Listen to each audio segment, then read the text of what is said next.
सलाम। अचो त अॼु हिकु अहिड़े सवाल ते ॻाल्हायूं जेको असां सभिनी जे ज़हन में कॾहिं न कॾहिं ज़रूरु आईंदो आहे। हक़ीक़ी कामयाबी आख़िर आहे छा?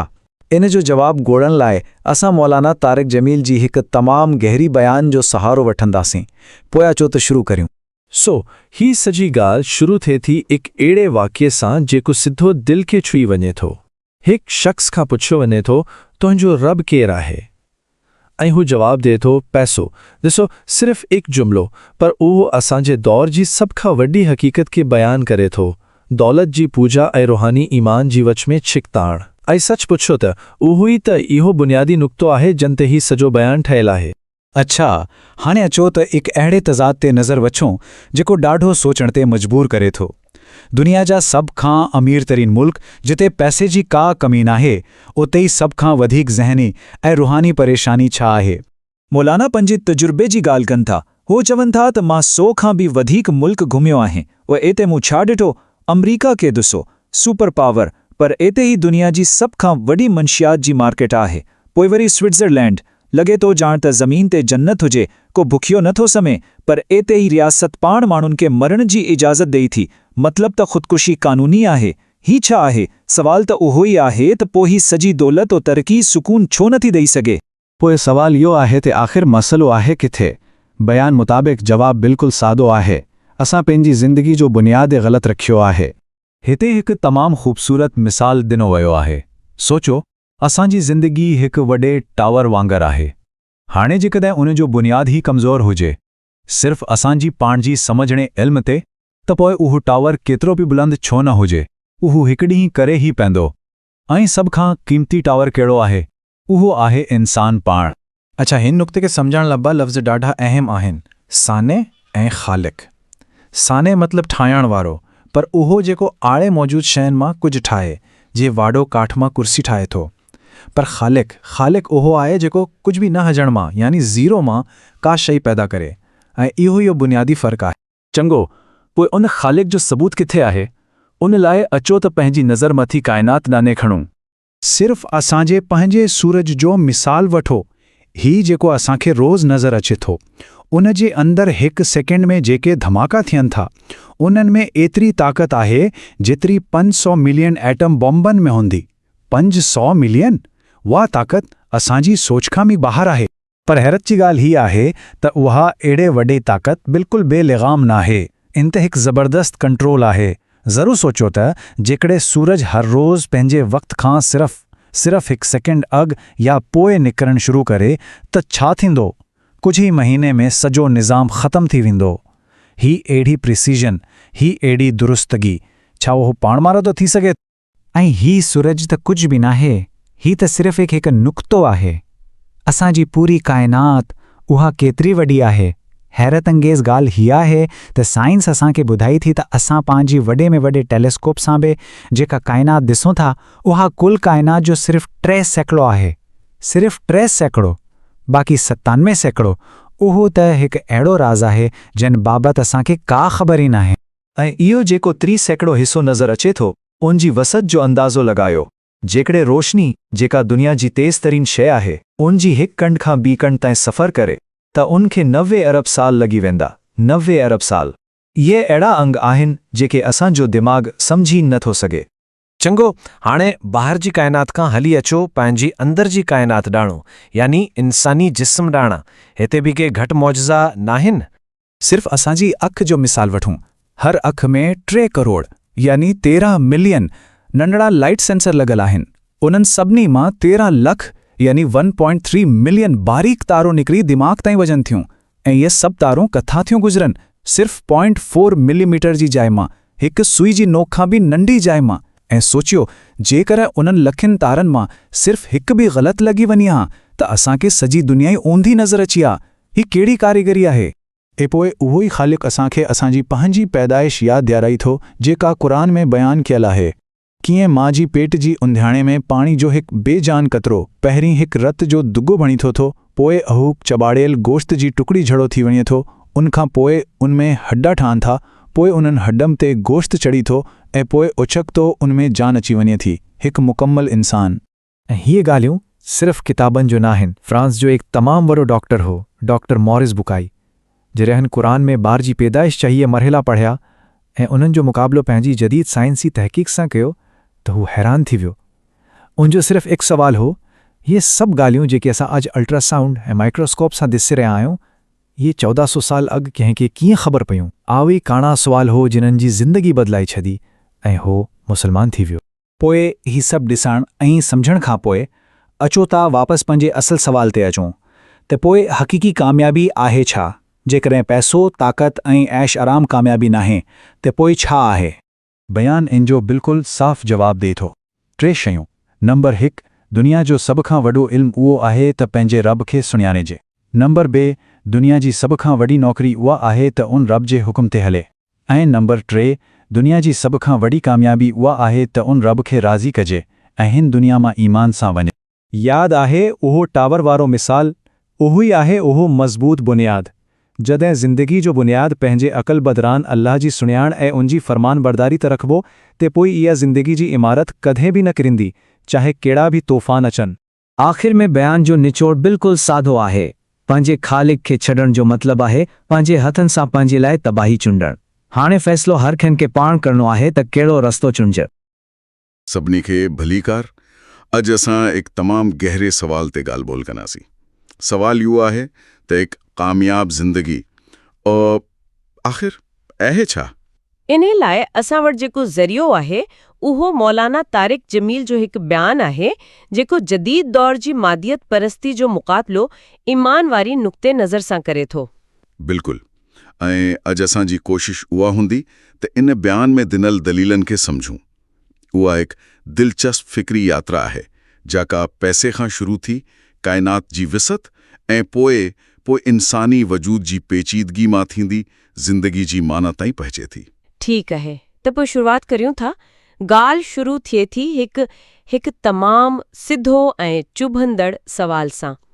बयान में हिकु शख़्स ॿिए खां पुछे थो तंहिंजो ख़ुदा केरु आहे ऐं जवाब मिले थो मुंहिंजो ख़ुदा पैसो आहे। ही जुमिलो त ॾाढो सख़्तु आहे, पर छा उहो वाक़ई अॼु जी दौर जी अकासी करे थो? ज़रियो उन ई ॻाल्हि खे बुनियाद बणाई थो। मतिलब त खिले तौर ते त को बि नथो चवे, पर असल में अॼु घणनि माण्हुनि जी ज़िंदगी जो मर्कज़ पैसो ई आहे।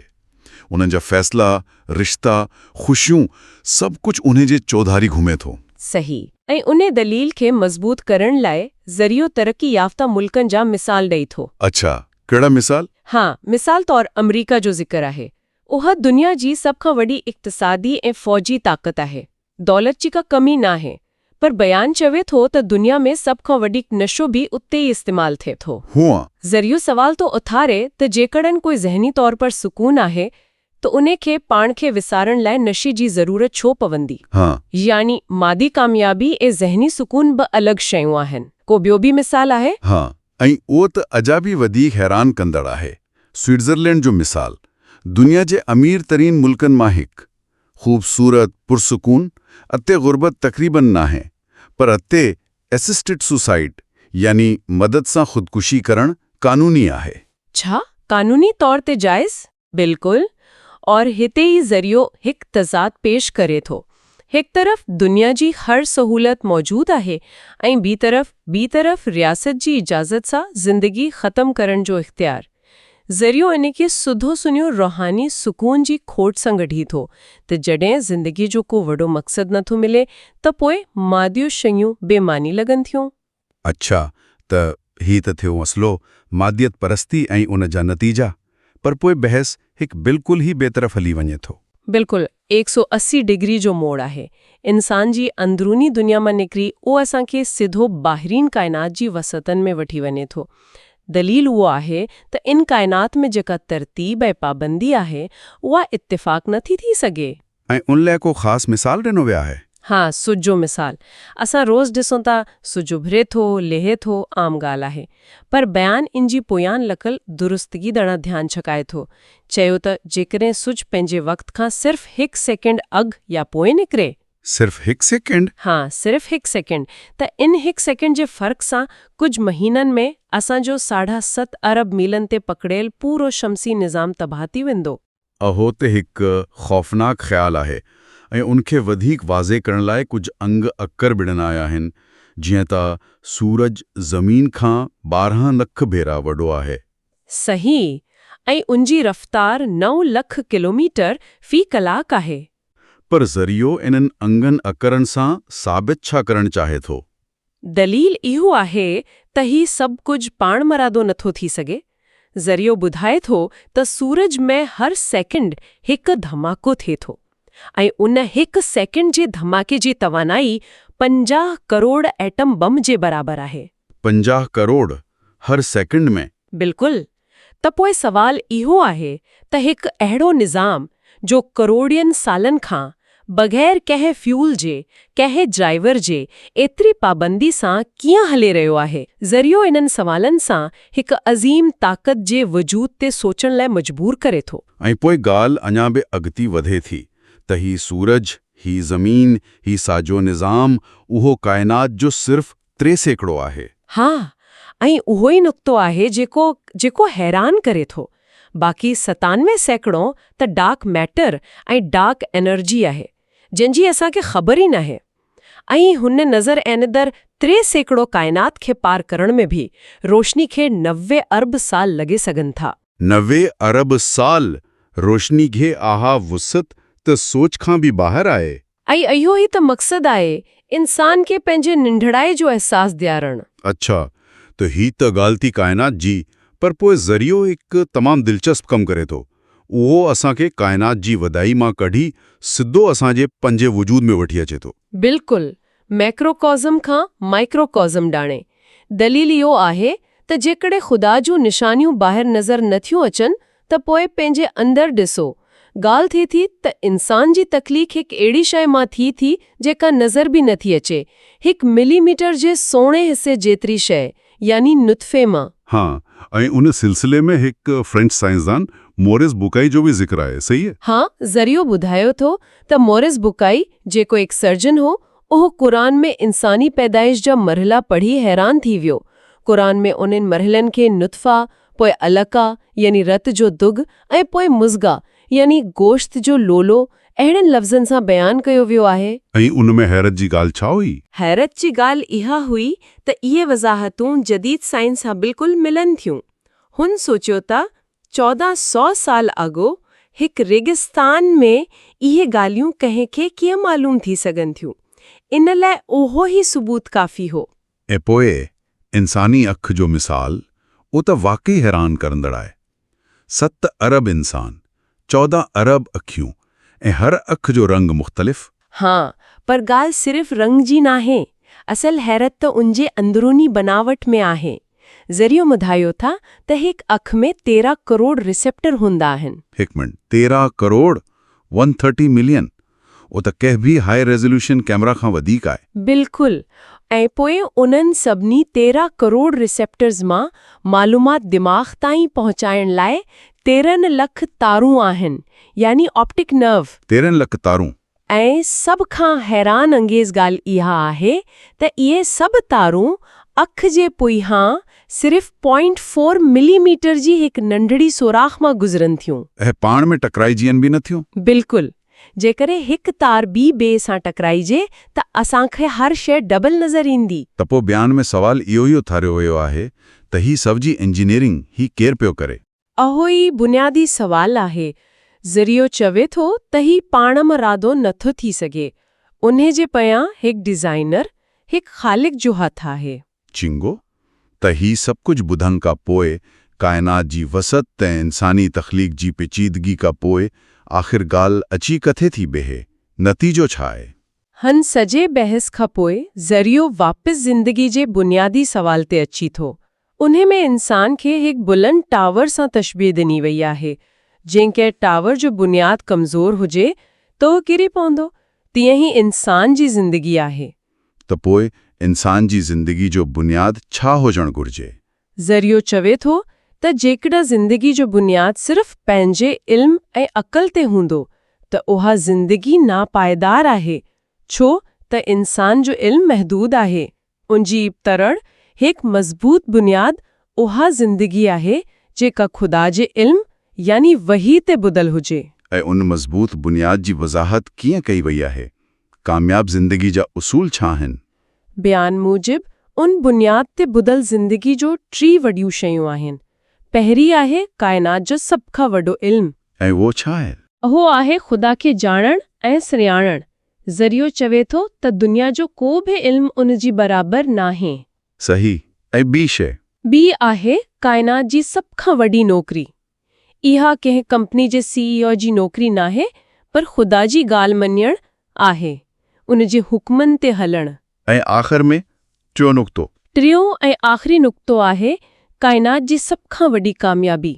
इहा पैसो या शोहरत नाहे, बल्कि ज़रियो चवे थो त सभ खां वॾी कामयाबी इहा आहे त ख़ुदा तव्हां खां राज़ी थी वञे ऐं तव्हां ईमान सां हिन दुनिया मां वञो।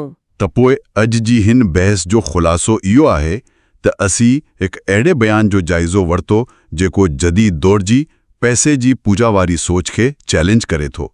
उहो समाजी मसइलनि खां शुरू थी काइनात ऐं इंसानी वजूद मां दलील ॾिए थो ऐं आख़िर में कामयाबी लाइ हिकु अहिड़ो रस्तो ॾेखारे थो जेको ख़ालिक सां ताल्लुक़ ते ॿुधल आहे। बिल्कुलु।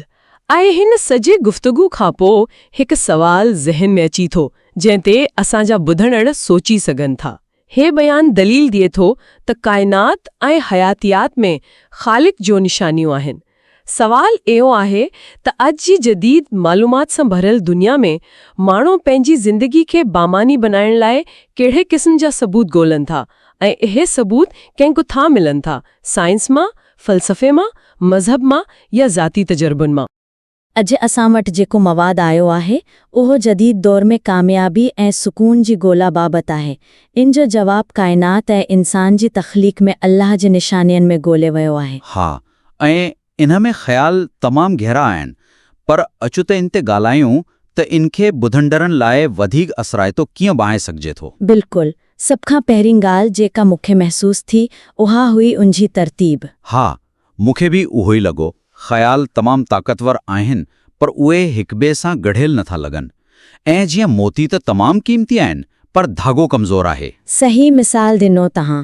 हिकु लम्हे में मग़रबी मुल्कनि में मायूसी जी ॻाल्हि थिए थी, ॿिए लम्हे में काइनात जी वुसअत जी, ऐं पोइ ओचितो इंसानी अख जी बिनावट। ऐं उहो ई मसलो आहे, ॿुधंदड़ जो ज़हन एतिरी तेज़ी सां मौज़ू तब्दील थियण ते परेशान थी सघे थो।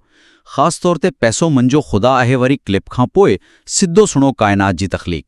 ताल्लुक़ त आहे, पर उहो वाज़ह नाहे। त पोइ असांजो पहिरियों नुक़्तो उहो आहे त तक़रीर जी जोड़जक खे वधीक असराइतो बणाई सघिजे थो, ताजे ॿुधंदड़नि लाइ मुख्य पैगाम खे समुझणु ऐं यादि रखणु आसान थी वञे। बिल्कुलु। मुंहिंजो ख़्यालु आहे त असांखे ॿुधंदड़ खे हिकु सफ़र ते वठी वञणु घुरिजे, हिकु मंतक़ी सफ़र। सफ़र? दिलचस्प ख़्यालु आहे। उहो सफ़र कीअं हूंदो? उनजो नक्शो कीअं ठाहींदासीं? ॾिसो, सफ़र हमेशह हिकु सुञातल जॻह खां शुरू थींदो आहे। असांखे शुरूआत उतां करणी पवंदी जिते ॿुधंदड़ अॻु में मौजूदु आहे, यानी जदीद दुनिया जी बहरान खां। अच्छा, त पहिरियों हिस्सो हूंदो जदीद दुनिया जो बहरान, यानी पहिरें मसइले खे वाज़े कयो वञे। हाँ, मादी परस्ती, रूहानी ख़ाल, अमरीका में मंशियात जो इस्तेमाल, स्विट्ज़रलैंड जहिड़ी अमीर मुल्क में ख़ुदकुशी। जॾहिं ॿुधंदड़ खे मसइले जी गहराई जो अहसासु थींदो, तॾहिं ई उहो हल ॿुधण लाइ तयारु थींदो। सही, पर उन सां तक़रीर थोरी मनफ़ी या मायूस कंदड़ न थी वेंदी? उहो सुठो सुवालु आहे, पर असां इनखे मायूसी तौरु न, पर एक तशख़ीस तौरु पेश कंदासीं। जीअं डॉक्टर इलाज खां पहिरें बीमारी ॿुधाईंदो आहे, उहो बुनियाद खे मज़बूत कंदो आहे। ठीकु आहे, त पोइ बुनियाद रखण खां पोइ असांजो ॿियो क़दम छा हूंदो? मसइलो बयानु करण खां पोइ असां ॿुधंदड़ खे उन तंग माहौल मां ॿाहिरि कढंदासीं, काइनात जी वुसअत में। यानी ॿियो हिस्सो हूंदो काइनात जी तख़लीक़ में निशानियूं। बिल्कुलु। हिते इहे सभु मिसाल अची सघनि था। सूरज जी तवानाई, 1 सेकंड में 50 करोड़ एटम बम जी बराबरि, 7.5 अरब मीलन जो शमसी निज़ाम, 90 अरब नूरी सालनि जी काइनात। ओहो, या त हिकु तमामु वॾी तब्दीली हूंदी, मसइले जी तंग गलियनि मां निकिरी काइनात जी वुसअत ताईं। पर हिकु आम ॿुधंदड़ इहो कीअं ॻंढींदो त सूरज ऐं सितारनि जो मुंहिंजे ज़िंदगी जे मसइलनि सां कहिड़ो तालुक़ु? उहो ई त असांजे सफ़र जो टियों हिस्सो आहे ऐं सभ खां अहम। अच्छा, उहो कीअं? ॿिएं हिसे में असां ॿाहिरि जी दुनिया ॾेखारी, हाणे टीं हिसे में असां अंदर जी दुनिया ॾेखारींदासीं, यानी इंसान जी तख़लीक़ जो मोजिज़ो। वाह, यानी काइनात जी वसत खां पोइ इंसान जे पंहिंजे वजूद जी पेचीदगी ॾाणा। हाँ, असां चवंदासीं त जेको ख़ालिक अहिड़े वॾे काइनात खे हलाई रहियो आहे, उन्ही ख़ालिक तव्हांखे बि अहिड़े ई कमाल सां ठाहियो आहे। हिते नुतफ़े खां जनम, अखियुनि में 13 लख केबल्स, मोरिस बुकाई जी कहाणी, इहे सभु ॻाल्हियूं अची वेंदियूं। ही त हिकु मुकमल दाइरो बणिजी वियो, मसइले खां शुरू करे काइनात ज़रिए इंसान जी पाण वजूद ताईं। पोइ इन सफ़र जी मंज़िल छा हूंदी? आख़िरी हिसो? आख़िरी हिसो आहे मंज़िल, नतीजो ऐं अमल जी दावत। हिते असां सभिनी ॻाल्हियुनि खे गॾु कंदासीं त हिकु तरफ़ इंसानी इल्मु आहे जेको नाकाम थी रहियो आहे, ऐं ॿी तरफ़ अल्लाह जो इल्मु जिन जा सबूत हर हंधि आहिनि। ऐं पोइ ॿुधंदड़ खे हिकु वाज़े इंतिख़ाब ॾिनासीं। तमामु बहितरीन। ही जोड़जक वाक़ई पैगाम खे वधीक यादगार बणाई सघे थी। हा, ऐं सिर्फ़ मालूमात न, पर हिकु कहाणी बणिजी वेंदी। बिल्कुलु, पर हिकु सुठी जोड़जक सां गॾु उन जे अंदरि ॾिनल दलीलनि जो बि मज़बूत हुजणु ज़रूरी आहे न? यकीनन। इन हवाले सां मुंहिंजो ॿियो नुक़्तो आहे, तक़रीर में साइंसी हवालनि ऐं ज़ाती मुशाहिदनि खे गंजण वारी दलील खे वधीक मज़बूत करे सघिजे थो। हाँ, तव्हां सही ॻाल्हि कई। अंग अखिर तमामु ताक़तवर आहिनि, जीअं अखियुनि में 13 लख केबल्स, पर जंहिं तरीक़े सां इन्ही पेश कया विया आहिनि उहो थोरो सिधो सेधो आहे। सिधो सेधो मतलब त उहो ईअं थो लॻे, साइंस ही चवे थी इन करे ही अल्लाह जी निशानी आहे। ही हिकु दावो आहे, हिकु शकी ज़हन रखंदड़ ॿुधंदड़ उनखे रद्द करे सघे थो। त पोइ असां उन खे दावे का दलील में कीअं तब्दील करियूं, उन पुल खे कीअं मज़बूत बणायूं? मुंहिंजो ख़्यालु आहे त असांखे साइंस खे सबूत तौरु पेश करण बदिरां इन खे सम्झण जो हिकु नओं दरवाज़ो तौरु पेश करणु घुरिजे। अच्छा, यानी असां इहो चऊं त जदीद साइंस असांखे क़ुरान जी ॻाल्हियुनि खे वधीक गहराई सां सम्झण में मदद करे रही आहे? बिल्कुलु, ही साइंस खे ईमान जी मुख़ालिफ़ तौरु न, पर उनखे सम्झण जी हिकु मददगार तौरु पेश कंदो। छा तव्हां इन जो को मिसाल ॾेई सघो था? अखियुनि वारी ॻाल्हि खे असां इन नई अंदाज़ में कीअं पेश कंदासीं? ज़रूरु, रुगो इहो चवण बदिरां त ही अल्लाह जी निशानी आहे, असां उनखे हिकु सवाल जी सूरत में पेश करियूं। सवाल जी सूरत में? हा, जीअं त 1400 साल अॻु क़ुरान जन्नम जी मरहलनि जो ज़िक्र कयो हो। अॼु असांजी खुर्दबीनी असांखे अख जी अंदरि 3 लख बारीक तारूं ॾेखारे थी। ही जदीद इल्म इन क़दीम वही खे सम्झण में असांजी मदद करे थो ऐं असांखे उहो सोचण ते मजबूर करे थो त उहो इल्मु उन वक़्तु कीअं मुमकिन हो। वाह, ही त तमामु घणो असराइतो आहे। तव्हां जवाब ॾियण बदिरान ॿुधंदड़ जी ज़हन में सवाल पैदा करे रहिया आहियो, उनखे पाण सोचण जी दावत ॾेई रहिया आहियो। सही, ऐं उहो ई तरीक़ो नासा जी प्रोफेसर वारे तजुर्बे ते बि लागू करे सघिजे थो। हा, हुन वक़्तु इहो सिर्फ़ हिकु हवाले तौरु इस्तेमालु थियो आहे। उनखे वधीक ज़ाती कीअं बणाए सघिजे थो? उनखे हिकु कहाणी जी शक्ल ॾियो। मिसाल तौरु, जॾहिं मूं होस्टन में नासा जे हिकु मुसलमान प्रोफेसर सां ॻाल्हायो त मूं कंहिंसि पुछो त जॾहिं तव्हां रोज़ इन्हनि हक़ीक़तनि खे ॾिसो था त छा महसूस कंदा आहियो? हुन जवाबु ॾिनो त हिते केतिरा साइंसदान जेके मज़हबी बि नाहिनि, उहे बि काइनात जे इन नज़्म खे ॾिसी हिकु आली ताक़त खे मञण ते मजबूर थी वञनि था। हा, त ॻाल्हि ई ॿी थी वई।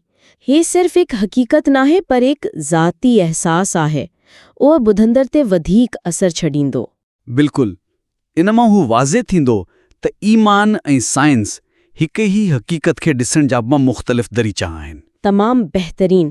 त असां वटि हिकु बहितर जोड़जक आहे ऐं दलील पेश करण जो हिकु बहितर तरीक़ो बि। हाणे अचूं था आख़िरी ऐं सभ खां अहम हिसे ते, पजाणी। हाँ, पजाणी अक्सर करे सभ खां वधीक नज़रअंदाज़ थियल हिसो। मुंहिंजो टियों नुक़्तो उहो आहे त तक़रीर जी पजाणीअ खे वधीक जामे ऐं सिधो सोनियो अमल जी दावत ॾींदड़ बणाए सघिजी थो। तमामु बिल्कुलु सही चयो। हुन वक़्तु तक़रीर अखियुनि जी पेचीदगी जे ज़िक्र सां ख़तमु थिए थी। उहो नुक़्तो ताक़तवर त आहे, पर उहो सॼी तक़रीर जो ख़ुलासो नाहे। हाँ, ॿुधंदड़ एतिरी मालूमात खां पोइ उहो सोची सघे थो त ठीकु आहे, पर हाणे मूंखे छा करणु घुरिजे? उहो हाणे छा वारो सवाल तमामु अहम आहे। ऐं जेकॾहिं उहो जवाबु न मिलियो त तक़रीर जो असरु घटिजी वेंदो। हिकु सुठी पजाणीअ में 2 शयूं हुजणु घुरिजनि। कहिड़ियूं 2 शयूं? हिकु ख़ुलासो ऐं ॿियो अमल जी दावत।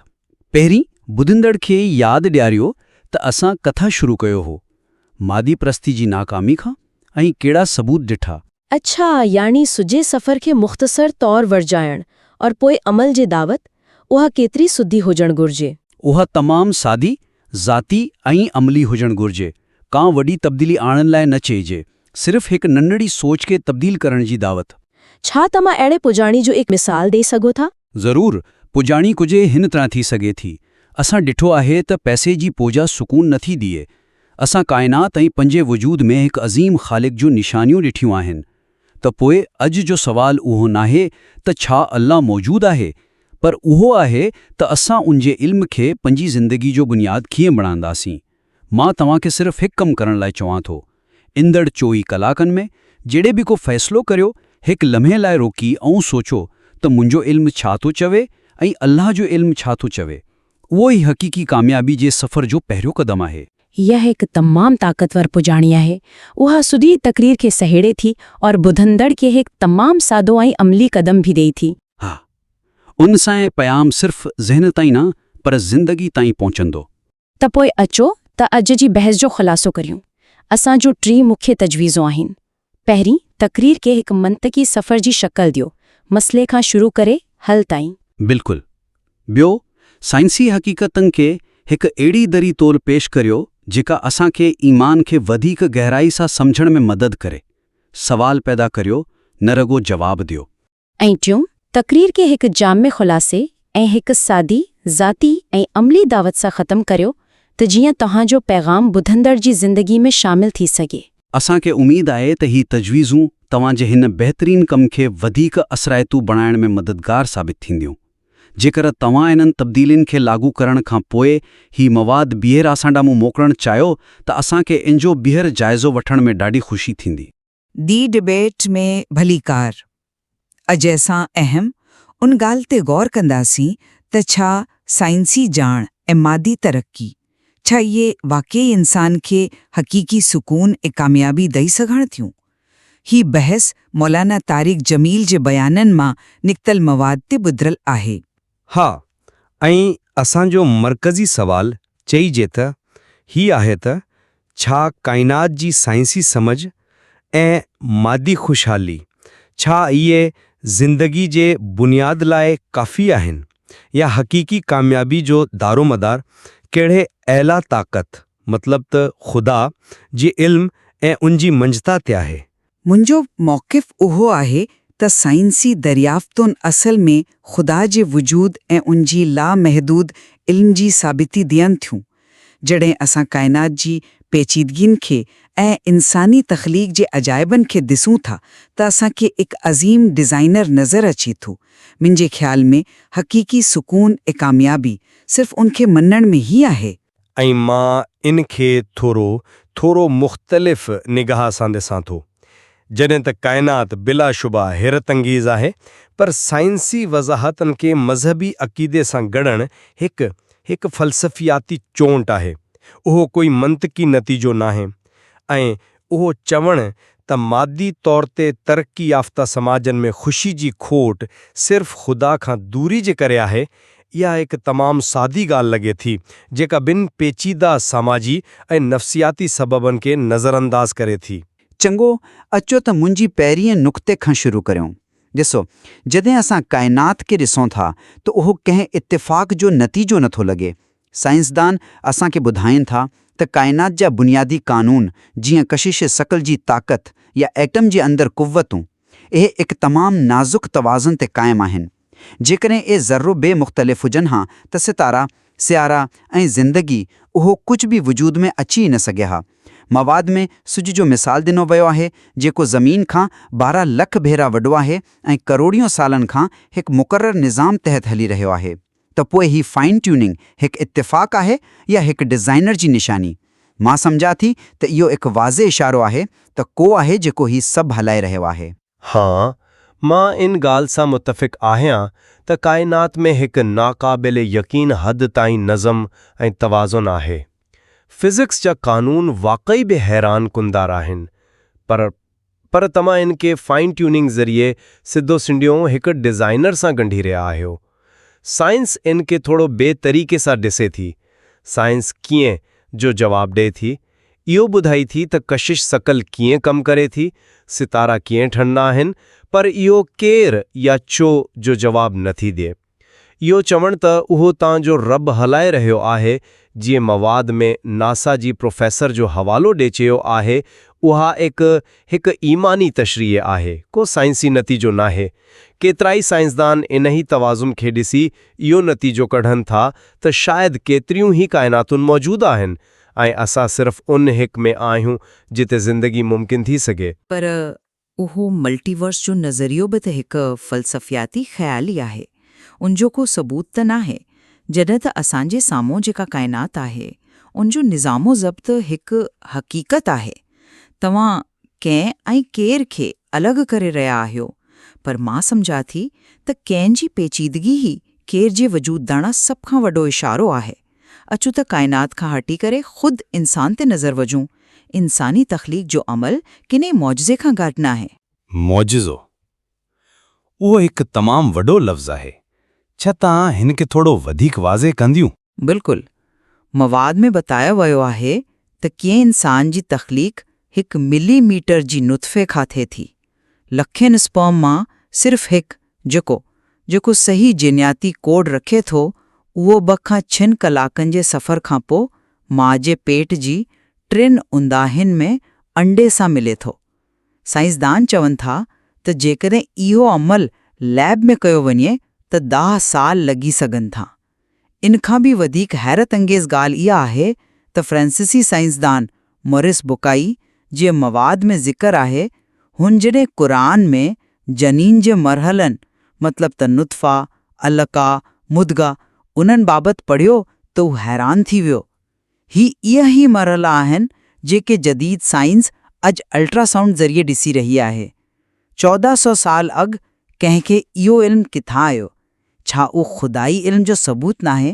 आहा ॻाल्हि बिल्कुलु सही आहे त मॉरिस बुकाई इन ॻाल्हि खां ॾाढो मुतासिर थियो हो, पर इन जो इस्लाम क़बूल करणु हिकु शख़्सी फ़ैसिलो ऐं ईमान जो सफ़र आहे, उहो को साइंसी सबूत नाहे। केतिराई ॿिया जिन जा माहिर एम्ब्रियोलॉजिस्ट्स उहे साॻियुनि हक़ीक़तनि जो रोज़ानो मुतालियो कनि था, पर उहे अहिड़ी नतीजे ते नथा पहुचनि। उहे उन्हनि खे हिकु पेचीदा पर कुदरती हयातियाती अमल तौरु ॾिसनि था।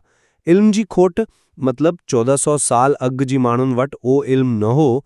इन जो मतिलबु उहो नाहे त इन जी वज़ाहत लाज़मी तौर ते खुदाई हुजे। उहो सिर्फ़ु उहो ज़ाहिर करे थो त असांजो इल्मु वक़्त सां गॾु वधंदो रहियो आहे। ठीकु आहे, पर तव्हां उन डिज़ाइन खे कीअं था बयानु कंदा जेको असांखे हर उज़वी में नज़र अचे थो? मिसाल तौर ते इंसानी अखि जो वठो। ममाद में बतायो वियो आहे त हर अखि में 13 करोड़ आई रिसेप्टर यानी फोटो रिसेप्टर्स आहिनि ऐं उन्हनि मां निकिरंदड़ 13 लख नसनि जो तारूं हिकु तमामु नंढड़ी 0.4 मिलीमीटर जे सुराख मां गुज़रनि थियूं ऐं पाण में टकराइजनि बि न थियूं। जेकॾहिं ही कंहिं डिज़ाइनर जी निशानी नाहे त ॿियो छा आहे? पर जेकॾहिं असां उनखे डिज़ाइन मञूं त पोइ उन डिज़ाइन में मौजूदु ख़ामियुनि बाबति छा चइबो? मिसाल तौरु असांजी अखियुनि में हिकु ब्लाइंड स्पॉट छो आहे जिते ऑप्टिक नर्व रेटिना सां मिले थी? हिकु होशियारु डिज़ाइनर अहिड़ी ख़ामी छो छॾींदो? इर्तिक़ाई नज़रियो उनजी वज़ाहत करे सघे थो, पर परफेक्ट डिज़ाइन वारो नज़रियो नथो करे सघे। तव्हां इन तज़ाद खे कीअं था ॾिसो? रही ॻाल्हि निसनि जी तारनि जे न टकराइजण जी, त उहो चवण त इहे स्पार्क नथियूं करणु हिकु इस्ताराती ॿोली आहे। त पोइ उन जी साइंसी वज़ाहत छा आहे? हिकु हयातियाती माहिर उनखे न्यूरल पाथवेज़ ओए माइलिन शीथ जे ज़रिए बयानु कंदो। माइलिन शीथ हिकु चर्बीअ जड़ी तह आहे जेका हर नर्व फाइबर जे चाहुंदारी लपटेल हूंदी आहे। बिल्कुलु ईअं जीअं बिजलीअ जी तारनि मथां प्लास्टिक जो कोपो चढ़ियल हूंदो आहे। ही कुदरती इंसुलेशन सिग्नल्स खे तेज़ी सां ऐं बग़ैर कंहिं रुकावट जी सफ़र करण में मदद ॾेती आहे। उहो को मौजज़ो नाहे, पर लखीं सालनि जी इर्तिक़ा जो नतीजो आहे जंहिंमें अहिड़ा निज़ाम वधीक काराइता साबित थिया ऐं कुदरती चोण जे अमल मां गुज़रिया। ठीकु आहे, तव्हां हयातियाती अमलनि जी ॻाल्हि करे रहिया आहियो, पर अचो त इनो नतीजो ॾिसूं। जेकॾहिं ज़िंदगी सिर्फ़ु हिकु हयातियाती हादिसो आहे ऐं उन जो को आला मक़सदु नाहे, त पोइ असांखे उन्हनि समाजनि में मुकमल ख़ुशी मिलणु घुरिजे जिन मादी तौर ते सभु कुझु हासिल करे वरितो आहे। पर छा ईअं आहे? मवाद ॿुधाई थो त अमरीका, जेको दुनिया जो सभ खां ताक़तवर ऐं अमीर मुल्क आहे, उहो ई सभ खां वधीक निशे जी मंडी आहे। माण्हू सुकून लाइ दवा जो सहारो छा था वठनि? मां सम्झां थो ते हे हिकु तमामु अहम सवाल आहे, पर इन जो जवाबु एतिरो सादो नाहे। तव्हां अमेरिका में निशे जे मसइले खे सिधो सुणियो ईमान जी खोट सां ॻंढे रहिया आहियो, पर इन जा ॿिया बि केतिरा ई पेचीदा सबब आहिनि।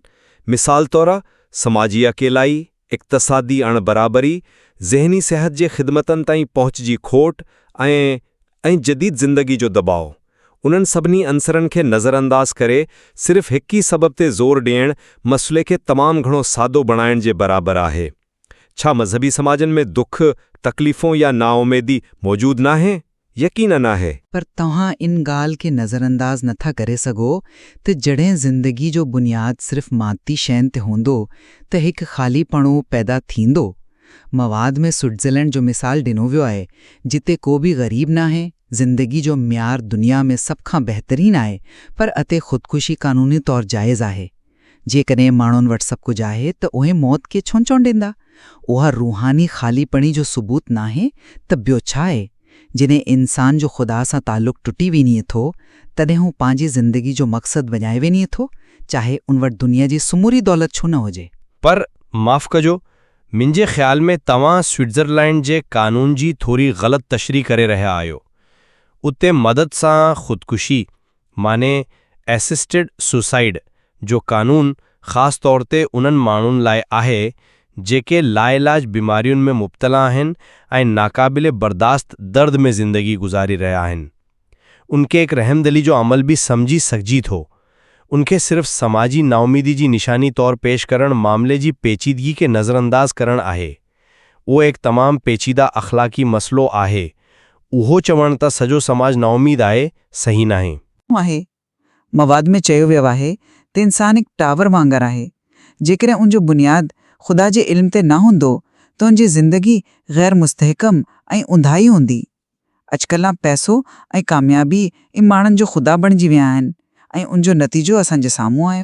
मां इन ॻाल्हि सां मुतफ़िक़ आहियां त मक़सद जी ॻोल्हा इंसानी ज़िंदगी जो हिकु अहम हिसो आहे, पर मां उन नतीजे सां मुतफ़िक़ न आहियां त अहो मक़सदु सिर्फ़ मज़हबी फ़राहम करे सघे थो। केतिरा ई माण्हू जेके मज़हबी न आहिनि, उहे पंहिंजी ज़िंदगी जो मक़सदु साइंस, फ़न, इंसानियत जी ख़िदमत या पंहिंजी ख़ानदान सां मुहबत में ॻोल्हिनि था। हीअ दलील हिकु ग़लति तक़सीम पैदा करे थो त समाज या त मादी तौर ते तरक़ी याफ़्ता ऐं रूहानी तौर ते ख़ाली आहे या रूहानी तौर ते मुतमइन। हक़ीक़त उन खां वधीक पेचीदा आहे। केतिरनि मज़हबी माण्हुनि खे बि ज़हनी सिहत जा मसइला ऐं नाउमीदी थियनि थी। मसइले जी जड़ खे सम्झण जी ज़रूरत आहे, न कि उनखे हिकिड़ी सबब सां मनसूब कयो वञे। अचो त पंहिंजी ॻाल्हि खे मुख़्तसर करियूं। मुंहिंजो मौक़िफ़ उहो आहे त काइनात जी वुसअत खां वठी इंसानी हयातियात जी बारीकीअ ताईं हर शइ में ख़ालिक जी हिकमत ऐं कुदरत नज़र अची थी। साइंस उन ख़ालिक जी अज़मत खे सम्झण जो हिकु औज़ार आहे, न कि उनजो मुतबादिल। ऐं जीअं असां ॾिठो आहे, मादी तरक़ी ऐं दौलत इंसान जी रूहानी ज़रूरियात खे पूरो नथी करे सघे। इन करे हिकु मुस्तहकम ऐं कामयाब ज़िंदगी जो बुनियादु सिर्फ़ उन ख़ालिक खे मञणु ऐं उनजे उसूलनि ते अमल करण में आहे। ऐं मुंहिंजो ख़ुलासो उहो आहे त कुदरती दुनिया बिलाशुबहा हैरत अंगेज़ आहे, पर उनखे हिकु मज़हबी नज़र सां ॾिसणु ईमान जो मामिलो आहे, न कि साइंसी या मंतिकी नतीजो। साइंस कुदरती अमलनि जी वज़ाहत खां आली ताक़त जी ज़रूरत खां सवाइ बि करे सघे थी, ऐं जीअं जीअं असांजो इल्मु वधी रहियो आहे, तीअं तीअं उहे वजाहतूं वधीक मुकमल थी रहियूं आहिनि। साॻी तरह समाजी मसइलनि जहिड़को नशो ऐं नाउमेदी जा केतिरा ई सबब आहिनि, ऐं उन्हनि खे सिर्फ़ ईमान जी कोहट सां गॾणु इंसानी नफ़्सियात ऐं समाज जी पेचीदगी खे घटि सम्झण जी बराबरि आहे। आख़िर में सवाल उहो नथो रहे त साइंस ऐं ईमान हिक ॿिए जे मुख़ालिफ़ आहिनि, पर उहो त छा इंसानी फितरत खे माइननि जी ॻोल्हा लाइ छो जे सवाल जी ज़रूरत आहे, जंहिंजो जवाबु साइंस जे कंहिं वारे दायरे खां ॿाहिरि आहे। बिल्कुलु, हीउ मवाद असांखे इन बुनियादी इंसानी ज़रूरत ते सोचण लाइ मजबूर करे थो, ऐं बुझंदड़नि खे उहो फ़ैसिलो करणो आहे त उहे पंहिंजी ज़िंदगी जो मक़सदु किथे ॻोल्हनि था, छा काइनात जी ज़ाहिरी नज़म में या उन ईमान में जेको इन नज़म खे माना ॾिए थो।